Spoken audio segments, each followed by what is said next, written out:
Ladies and gentlemen, hello and welcome back to the Lyons Den Quiz League. I am filming this from a hotel room in Dallas, so the audio is probably going to sound kind of bad. And I probably don't need to be doing this with Facecam, but I thought, what the heck, may as well. So yeah, it's week 2 of season 9, and the deadline is later today, so it's got to get done. So, as usual, let's just get started with the quizzes, starting with number 1, which is a general knowledge quiz called Survivor. First, what song is the most well-known song by far, performed by the group Survivor? So Survivor is the band that sang Eye of the Tiger. They're like, dun, dun, dun, you know the one. It's, I don't know, pretty famous song, and there's nothing else famous by that band. I think it's from Rocky or something is where it first became popular. Anyway, question 2. Violinist Itzhak Perlman is one of many people from his generation to have survived what debilitating disease? Nowadays, this disease is substantially less common and has been effectively eradicated in most developed countries after an organized global push to reduce cases in the 1980s. I thought of a couple things for this. I thought of smallpox, but I think smallpox is like actually eradicated. And then there was like tuberculosis was a thought that I had, but I think that I don't know, from his generation, like, I feel like tuberculosis is just more of an older thing, and it still exists today, of course, but it's like, I don't know. I think that polio is just the other one that I thought of. I think it's a better answer, because from his generation, like, polio was a very common thing, sort of like, 30, 40, 50 years ago kind of thing. Maybe not 30, but you get the idea. In the 80s and before, polio was definitely a big deal, so I think it works. Question 3, on the television show Survivor, what name is given to the hidden objects that can grant immunity to one player for 1 week when they are found and played at tribal council? In a separate context, this word can describe individuals like Nayon and J-Hope. I don't know what's going on here. I mean, I've never seen Survivor. It's just not... Yeah, I don't know. I don't watch reality television, so Nayon and J-Hope sound like Korean people, so they're probably like K-pop stars, but I mean I don't know, like I don't understand. I don't know what word could be used to describe a K-pop star that would also be a thing that you find in Survivor. Like it doesn't really make much sense at all to me. I'm gonna say that they are K stars, but I think that makes no sense. Like, I don't know why they would be called K stars, but unfortunately, I just have no idea.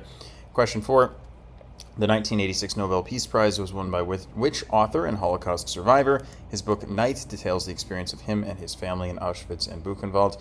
This is going to be Elie Wiesel. I never know how to say his name, but he's the guy who wrote Night. Question 5, the image below, which shows the places that bullet holes were found on returning airplanes in World War II, is often used to illustrate an example of the survivorship type of what cognitive phenomenon? It's called survivorship bias. That's just kind of a phrase that I've heard before, and this is a pretty commonly cited diagram. And finally, question 6, an 1819 painting by Géricault depicting survivors of a shipwreck is titled The Raft of a Ship Named for What mythological character? A gory painting by Caravaggio of this character's head is housed in the Uffizi Gallery in Florence. So, mythological character that has a famous head. This is Medusa. The raft is, so the painting is just called The Raft of the Medusa. So I think that's a solid start, hopefully. I don't think that 3 is correct. The rest I feel pretty decent about. I'm not sure about polio, but I think it probably works. And then I think I will enhance number 4, because I don't think that's super easy. And the rest of the ones I have feel on the easier side, so we'll go for it here. And yeah, idols. Okay, that makes sense, doesn't it? But like, idols, K-pop stars, is that just a word for a K-pop star? An idol? I mean, I guess that makes sense. I don't really know how to get that without knowing either knowing anything about K-pop or knowing anything about Survivor, which unfortunately I don't have either of those qualities. So, bit unfortunate, but it's fine. That is a decent start. It is 5 out of 6. And we will move to quiz number 2. I have to keep checking whether the recording is like actually recording what I want it to, but I think it's good. All right, quiz 2, general knowledge quiz by Looney. The young romantic Tatiana is spurned after confessing her love to what arrogant title character at the start of a Russian verse novel by Pushkin that originated the superfluous man archetype. I'm pretty sure this is Eugene Onegin. That's definitely the most famous thing by Pushkin, I think, and I don't know. I mean, I think that's just what this is, to be honest. Question 2. The Great Gatsby, A Tale of the Effects of Unrequited Love, was adapted to a film starring Leonardo DiCaprio in 2013 by what Australian director? His 1996 adaptation of Romeo and Juliet also featured DiCaprio. I can't even name an Australian director. I'm going to say Johnson, because that's a name that exists. But I straight up cannot name a movie director from Australia, so there's not really much I'm going to be able to do here. Question 3. Ancient Greco-Roman curse tablets, some of which were created to bind people who would otherwise not fall in love, were often addressed to what goddess of magic and witchcraft, often depicted with 3 faces? The goddess of magic and witchcraft is Hecate, at least in Greece. I mean, maybe she has the same name in Rome as well, but I think this is almost certainly Hecate. Question 4. What portmanteau consisting of the first syllables of the words it combines was coined by a queer Canadian university student in the 90s to describe people unlucky in love and has come to refer to a subculture characterized by misogyny, hostility, and violence? This, I believe, is incel. Again, it's just kind of a term that people throw around these days to refer to exactly this thing.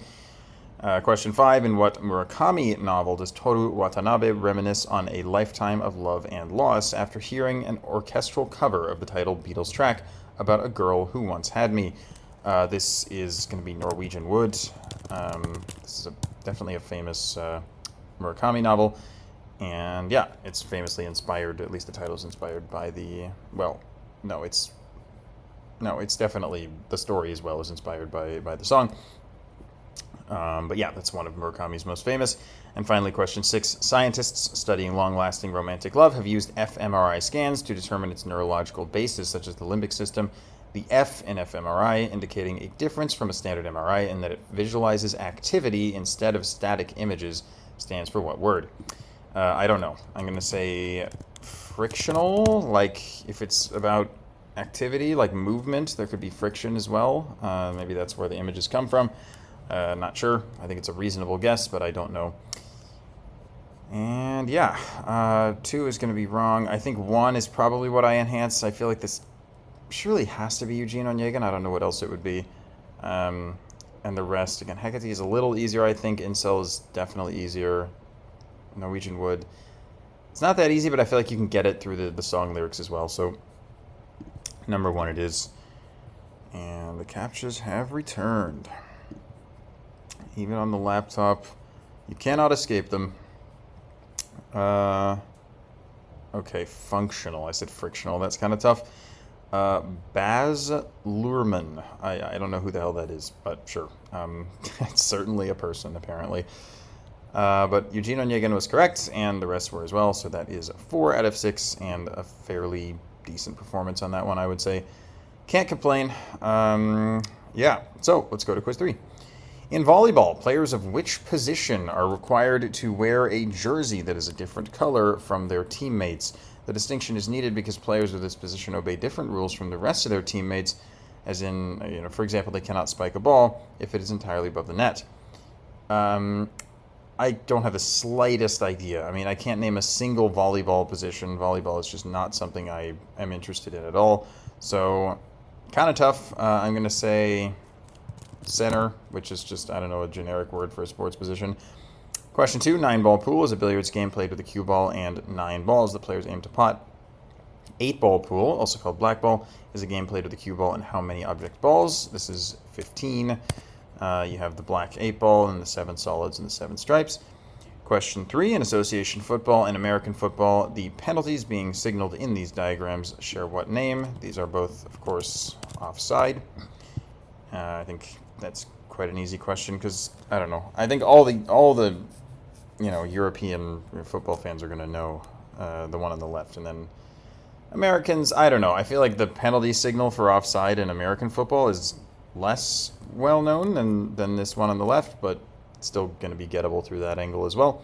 Question 4, the sport currently known as quad ball had what name before a name change in 2022? The trademark is owned by the game's governing bodies, while the trademark for this name is owned by a company, as in, the old name is owned by a company in the entertainment industry.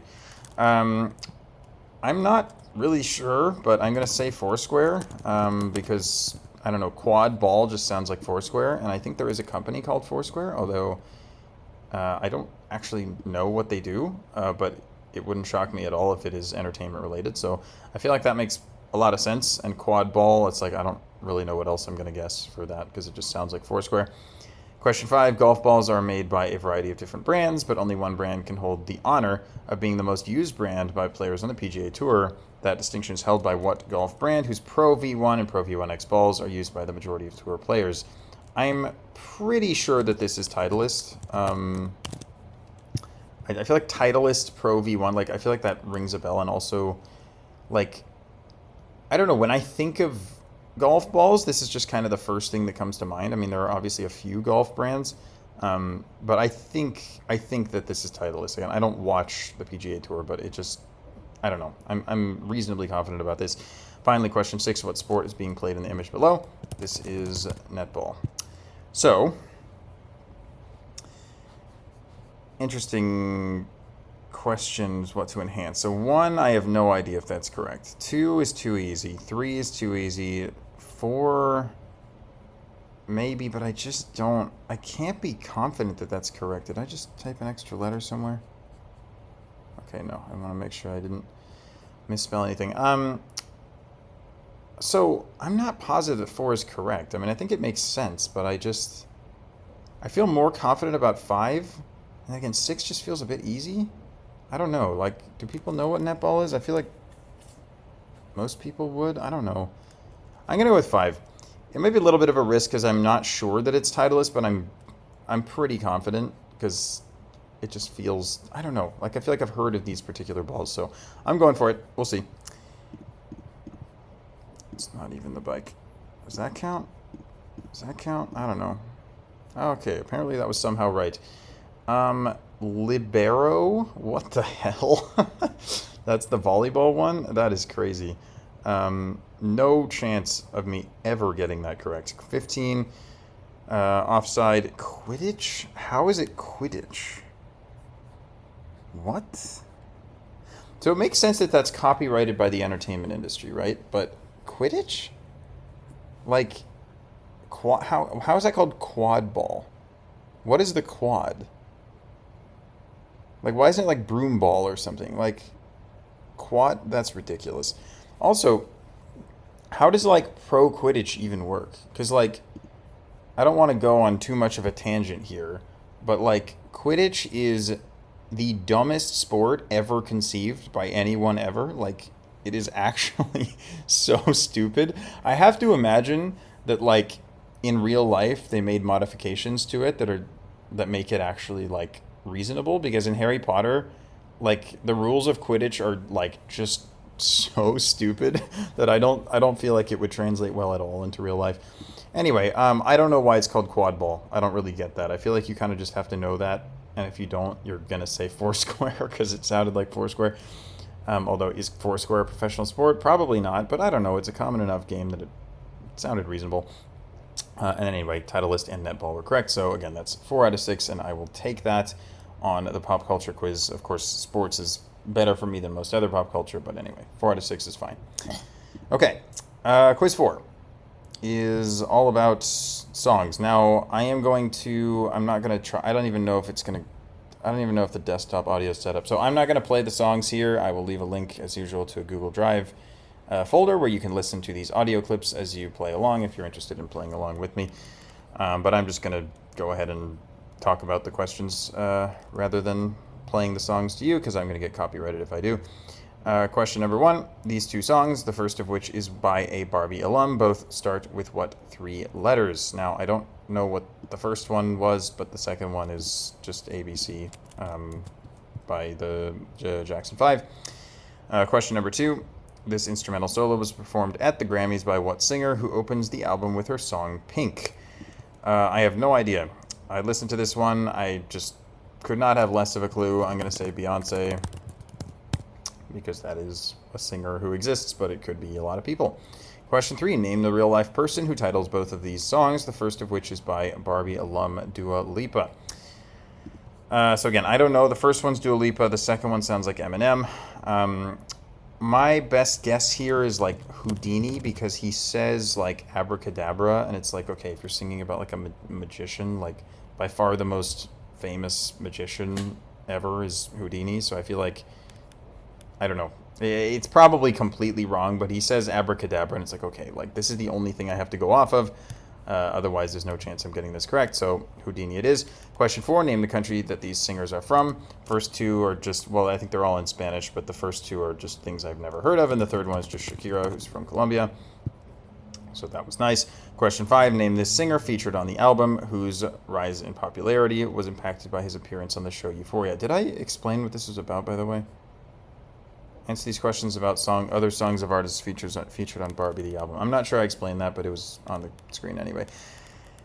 Anyway, this one, I don't know. It almost sounded like Drake at the beginning, but it's definitely not Drake. And also, this is surely somebody who got popular more recently. The problem is I don't know who it is, like, at all. Wait a second. I thought of a guess for this, and I can't even remember what my guess was. What the heck? What was I going to say for this? Let me pause the recording and be right back. Right, so I remembered what I was going to say for this one. I have no idea. I'm just going to say Lil Nas X, which I'm sure is like completely off base, but please don't come after me. I don't know this music, unfortunately. And finally, question number 6. These songs are all titled for what items? The first is by Aqua, the group that started it all. So, this one took me a little while, but interestingly enough, the second song was the one that actually clued me in, which is, if you know me, that's probably the one you would least expect me to have heard before. But I think that song is Lollipop by Lil Wayne, and it helped. I think it's by Lil Wayne at least. But it helped that he said at the very end of the clip, as it's fading out, he says like "she licked me" like something, like some ridiculous phrase like that. Anyway, this is a song that I've heard before, unfortunately, and yeah, I don't know. I know that it exists, and I don't know what the other songs are, but it would make sense. I mean, the first one is talking about like bubble gum, so it makes sense it would be in sort of candy land, I guess. So that's what I'm going to go for, and I think I'm actually going to enhance it as well, because I'm fairly confident that rap song is about lollipops. So, and also because the other questions, I either don't know them or they're too easy. I think like ABC is too easy, Colombia is too easy, and the rest I don't know. So, yep, going with it. And lollipops, let's go. Dominic Fike. I don't think I've ever heard of that man in my life. If I have, I forgot about him. Colombia, yes. Again, it's Shakira and 2 other ones I don't know. Houdini is actually correct. That's crazy. Wow, I did not expect that, but it makes sense. Like, again, he's saying abracadabra. It's like if you're going to name a song after a musician, you're going to name it Houdini, but that is definitely a stab in the dark. Lizzo never stood a chance, and then ABC by the Jackson 5. Okay, so that wasn't so bad in the end. We had, yeah. How many did I get? 4 out of 6? Yeah. God, I'm spacing right now. I'm so tired. I was like, it's only like 4:30 p.m., but I'm just like so exhausted after yesterday, the casting and all that. Like, it was so fun, but man, it takes a lot out of you. All right. So, yeah, that was, again, solid for a quiz like that, because this is not the type of stuff I'm normally very good at, so it works. And we head to quiz number 5. Is the recording still going? Okay, just extra paranoid right now because I'm not on my usual computer. Okay, quiz 5 is about coffee. First of all, among the most popular species of coffee cultivated for drinking are small, light, robusta beans, and what other species, which makes up the majority of coffee cultivated worldwide, named for the region of the world from which they originate. This is Arabica, or Arabica, I guess it's Arabica probably. My battery is low, which is a bit tough. One sec. I think I can... This outlet has been super finicky, but hopefully it just works. It does work. Let's go. All right, question 2. The mocha is a coffee drink consisting of coffee, milk, and chocolate, or cocoa, I guess, but I think chocolate is a perfectly fine answer for that one. Question 3. The Italian name of what coffee drink comes from the brown robes worn by an order of monks that originated in northern Italy, near where the drink was created in Austria. This is a cappuccino. They're like the Capuchin or whatever is the name of the monks, but yeah, cappuccino famously came from, well, that. Question 4. Over-extraction of coffee can lead to an abundance of what compounds, which can give coffee a bitter taste. These compounds are responsible for producing the dry mouthfeel found in some wines and teas. I believe these are called tannins. I think it's spelled like this. I'm not 100% sure about that. Hopefully there's a little bit of leniency. It's a word that I've heard said a lot. People are like, oh yeah, tannins are the things that make your mouth dry. But it's not a word I've seen written that many times. So I might be misremembering, but I think it's spelled like this. Question 5. Rank the following coffee drinks from the most strong to the least strong, where strength refers to the ratio of coffee to milk. Cortado, latte, espresso, macchiato. I mean, the good thing about this one is that there's a 1 out of 6 chance that I get it correct, even if I don't know, which I don't, because what the hell. This is where, I mean, I can get by with surface level knowledge on the first 4 questions, but these last 2 are like, if you don't drink coffee, you're probably not getting these correct. So I'm going to say it's espresso, macchiato, and then cortado, and then latte. I don't know what these things are. I think they're all very, very similar to each other. Maybe they're exactly the same, and the only difference is the strength, but yeah, I just have no idea. And finally, question 6, the contraption seen below is a common introductory coffee pot for beginner coffee lovers. Name either the company that produces the device or its name. No idea. Nespresso. Maybe. I don't know. Guess a company that makes coffee-related things and hope for the best. And as for what to enhance, I think I do go for tannins, because I don't think that that's like a super well-known thing, but I might be wrong. We shall see. Arabica, chocolate, cappuccino, tannins, it is spelled right. Espresso macchiato, cortado, I think that's what I said.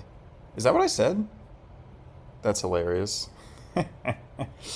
I'm pretty sure I said those 3 in that order. That's ridiculous. Okay. Well, I got lucky on that one. Like, super lucky. And then Bialetti Mocha Pot. Never heard of that. Okay, yeah, that's just never ever happening. But 5 out of 6 is a very good result for a quiz on coffee, given the fact that I don't drink coffee. Quiz number 6 is all about mothers. Mother Jones, who was once called the most dangerous woman in America for her efforts in labor organization, helped found what union, which was most prominent in the early 20th century and whose members are called Wobblies. I have no idea. I can name like a couple of unions. I think like Women's Christian Temperance Union is a thing. I mean, three-letter abbreviation is concerning because it's just 4 words. Maybe it's just the Christian Temperance Union? I don't know. Or it's like American Federation of Labor, I think, is a thing. I can't name a lot of unions, I'm going to be honest. I'm going to go with this and hope that this does have a 3-letter abbreviation. Maybe it's just CTU or WTU or something. I just have no idea. Question 2. Both Caligula and Nero had mothers with what first name? They were known as the elder and younger, respectively. This is Agrippina. Nero's mother is Agrippina the Younger. Question number 3. In 2002, the dictator of what country, Sapar Murat Niyazov, renamed all of the calendar months, including April, which he changed to Gurban Sultan in honor of his mother, Gurban Sultan Ege. Niyazov's successor, Gurbanguly Berdimuhamedov, reversed this change in 2008. This is Turkmenistan, which is famous for having dictators who do eccentric things. Question number 3. I just did question number 3. Question number 4. What B-29, which is currently preserved at the Smithsonian's National Air and Space Museum, was named after the mother of its pilot, Paul Tibbets? So I learned this like relatively recently, but I think that this is the Enola Gay, unless it's like something completely different. But I think this is the plane that dropped the bomb on Hiroshima? It's one of the two. I don't remember which, but or maybe it's both. I don't know. But yes, it was named. It was definitely named after the mother. I remembered it was named after the mother of someone. I didn't remember his name, but I'm pretty sure that's what's going on here. Especially if it's housed in the Smithsonian, it just kind of makes sense. A letter from Catherine Théot, or I guess Catherine Théot, a visionary who called herself the Mother of God, connected what man to John the Baptist, which his opponents used to denounce his cult of the Supreme Being. This Jacobin Club member's public execution preceded the Thermidorian reaction. This is Robespierre, Maximilien Robespierre. That's just, I don't know, this is just him. I mean, public execution, cult of the Supreme Being, that's just Robespierre things. Question number 6, fine, here's an actual Eurovision question, which, by the way, I did not notice at all that this week was supposedly Eurovision themed until I read this question.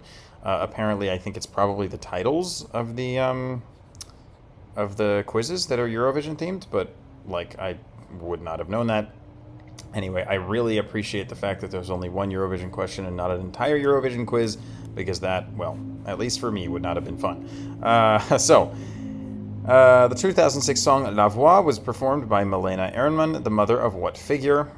This person's other Eurovision-related encounters include when her countryman, Björn Ulvaeus, he's one of the ABBA people, I just don't know how to say his name, said that the patriarchy is pissing their pants in fear at her social influence. I have to assume that this is her. I think, again, Swedish is a little difficult. I like Ulvaeus, I don't know. And then her name, I think, is pronounced Thunberg is her last name, which is just, like, not very intuitive at all. Anyway, not that it matters. This is, I don't know, this is like somebody who is from Sweden who has social influence, and it's a woman. Like, it just kind of makes sense, doesn't it? So that's what I'm going for. So I'm extra grateful that the one Eurovision question you could just solve without knowing anything about Eurovision anyway. Yeah, and I will enhance Agrippina because I think that is hard, and I just happen to know that because I know a lot of classics things.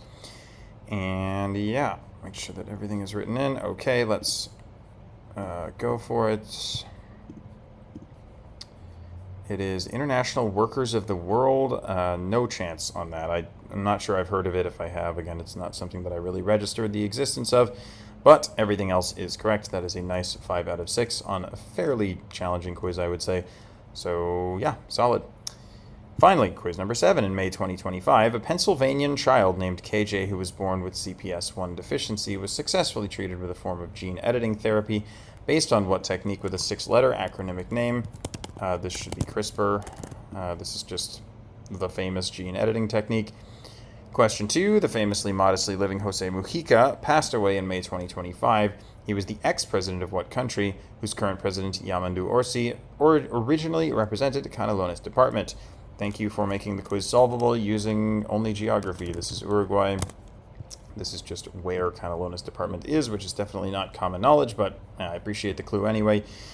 Question 3. The French gave us the Statue of Liberty. The British gave us the Resolute Desk. This was part of American Secretary of the Treasury Scott Bessent's justification for a transaction concerning what multi-million-dollar item? I have no idea, like, at all. I wish, I mean, multi-million-dollar item, like, I just realized that the guess I came up with for this doesn't make any sense. I was going to say the Las Vegas Sphere, which is like a giant, like, extravagant thing, but it's not.